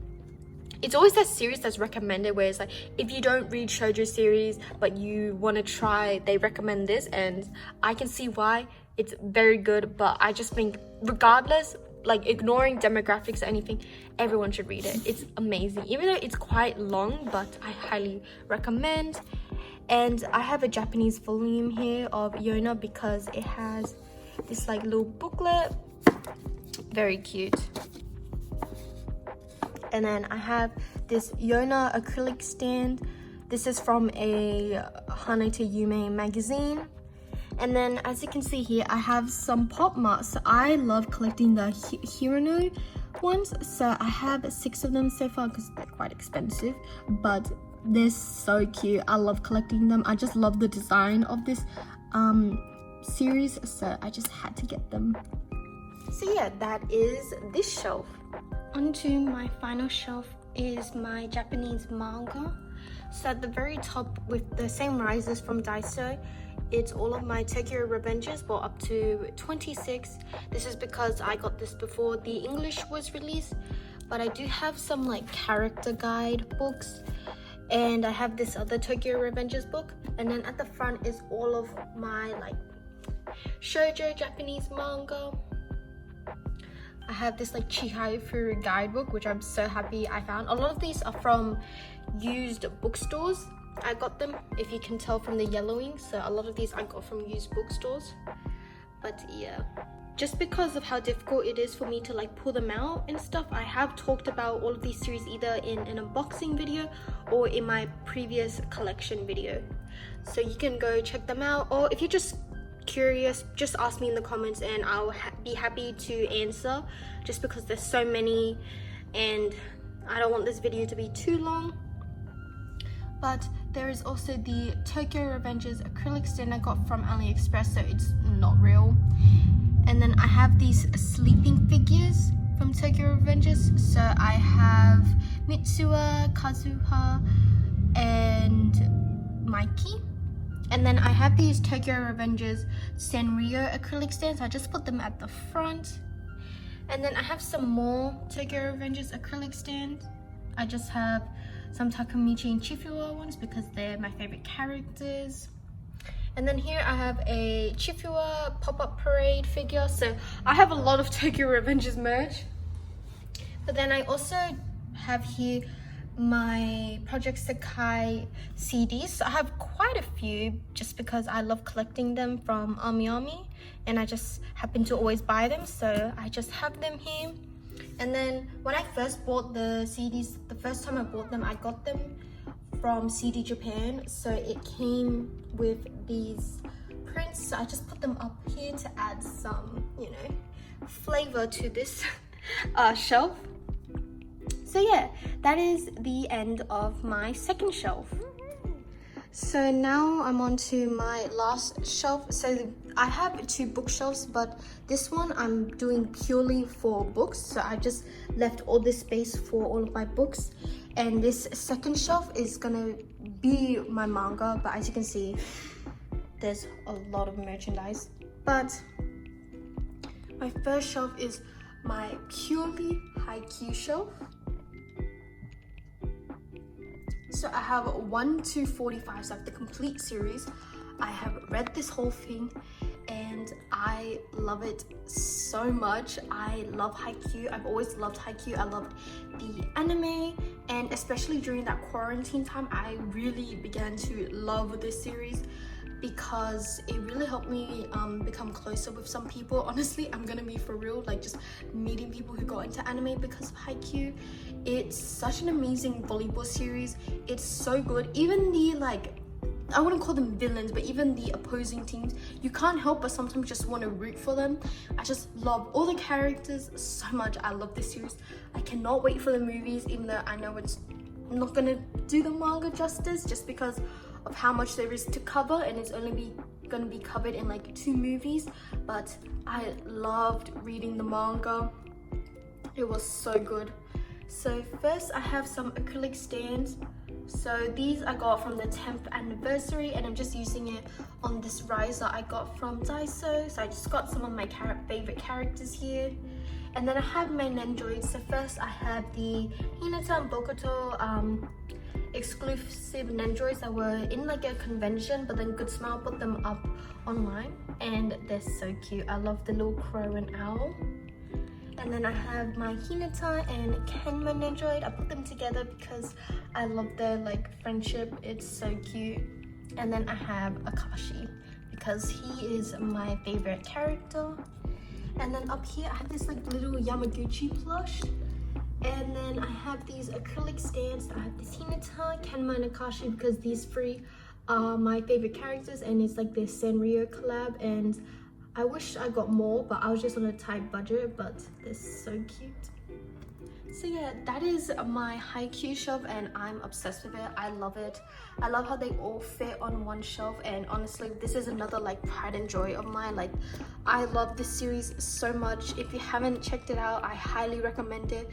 It's so good. It's so worth your time. Even though there's a lot of seasons and stuff, it's just, it goes by so fast.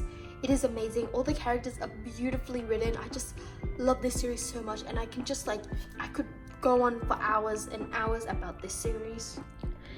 So the next few shelves aren't manga, but I'm just gonna quickly go over them. So this is my Blue Lock acrylic shelf primarily, but then I do have some figures. So using another riser from Daiso, I have my Isagi Nendroid and my Isagi lookup figure with my Nagi Nendroid as well. And then I have a bunch of acrylic stands. So I have quite a few. So I have these like Chinese like attire ones. So I have Nagi, Ryo, and then here I have Isagi, Chiguri, and Bachira. And then I also have these like moon ones. So I have Isagi, and then I have Sei and Rin, I put the brothers together. And then I have these Sanrio ones. So I have Nagi, Ryo, Isagi, Chiguri, and Rin. And then I also have like the mini ones. So I got all the characters, so they're kind of just everywhere. And then I also have these like pair ones. So this one of Isagi and Bachira, this one of Isagi and Nagi, which is so cute. And then I also have these like little, like when they're in elementary school, and then these bunny ones. I only have the bunnies ones for Sei, Isagi, and Rin, but yeah, the elementary school ones. And then these ones that also from the same line as like the pair one, but they're just like singular, where they're like little kids. This is like one of my favorite acrylic stands of Isagi. He's so cute. I know once this like acrylic stand or like this art came out, like I know I saw so many people drawing fan art for it because it's so cute. So yeah, that is my Blue Lock acrylic shelf, or like just my Blue Lock merch shelf. And then down here, I like to call this my Hatsune Miku shelf. So a lot of them are prize figures. So this is a prize figure. This is from the Project Diva game. I also have this Miku, where she's like a chocolate maker. I have this amazing pop-up parade Vampire Miku, so good. I love the song as well. This Miku, which I'm so obsessed, and I'm so happy I finally have. She's so pretty. This Miku I've had for so long, but it's like this kind of like winter Miku, and she's on a riser just to like, you know, add some depth. And then I don't have another prize figure or like an actual Miku, so I put this Miku Nendroid. Cute. So yeah, I'm obsessed with this shelf as well. And then this shelf is definitely getting changed just because I put everything here. So first I have my Zhao scale, which I'm so obsessed with. He is my main in Genshin, so of course I have this acrylic board from Genshin with this Kaya like gacha I got, and then this Ganyu scale as well. And then since I had no space, I just put the serif of the end. So I have all the Sanrio collab but this will eventually find its own home once I have the manga and stuff. Okay, so then my final two shelves I like to call my shelves of shame, because these are my unread manga. So I'm not going to talk about any of them, I'm just going to go through them. So I have Kaiju number 8, 2 to 4, Moriarty 1 to 5. I have Jujutsu Kaisen 18 to 19. The other world books depend on the bean counter, 2 to 3, Sasaki and Miyano volume 4, I Cannot Reach You volume 2, Bingo Stray Dogs volume 4, Love of Kill volume 3. So as you can see, a lot of these are continuation of series I already have, I just have not gotten to reading them yet. Aruharu Ride 1 and 2, Imekoi 1 to 3, Acid Town 1, Kami-sama Kiss 1 to 5, In the Clue Midnight Dusk 1 to 3. My two other danmes, I also have The Husky and His White Cat volume 4, but that's on my desk in my room because I'm currently reading that. I have Blue Lock 1 to 5, even though I already read this manga online, like free scans, but I haven't gotten the chance to read the actual physicals. Wotakoi 1 and 6, Until I Meet My Husband, A Man and His Cat volume 5. Villains Are Destined to Die 1 to 2. This is another one I read through scans, but I haven't gotten the chance to actually read it physically. And Who Made Me a Princess. And then I have this humidifier I just put here, and this other little gacha figure, and then this shikishi of Wotakoi. And then some other manga. As you can see, I have a lot of Yearn of the Dawn. This is my next task. I'm gonna try to read this all. And then I have Nana 1 to 7, A Condition Called Love 1 to 2. I do actually have some of the Japanese. I had like 1 to 6, and then volume 10, Lovesick Ellie volume 4 and 5. I hear The Sunspot and all of its like volumes. Nameless Astrum, Delinquent Daddy and Tender Teacher, and Given volume 7. I have the Shikishi from I Hear the Sunspot because this is the like special cover. This is the Kino Kuniya exclusive. And then I have this like dog because I got this as a Christmas gift from my baby cousin, so I just keep this here. And that is my shelves of shame, I like to call it. This marks the end of my collection video. Thank you if you sticked until the very end. I appreciate you guys so much, and I'm very confused on how you went through listening to my gibberish, but thank you so much. But this is the end. I really hope you guys enjoyed. I love showing you guys my collection, and I'm hoping to do this next year as well. So I wish you guys a happy new year, and I hope to see you next year as well. Bye.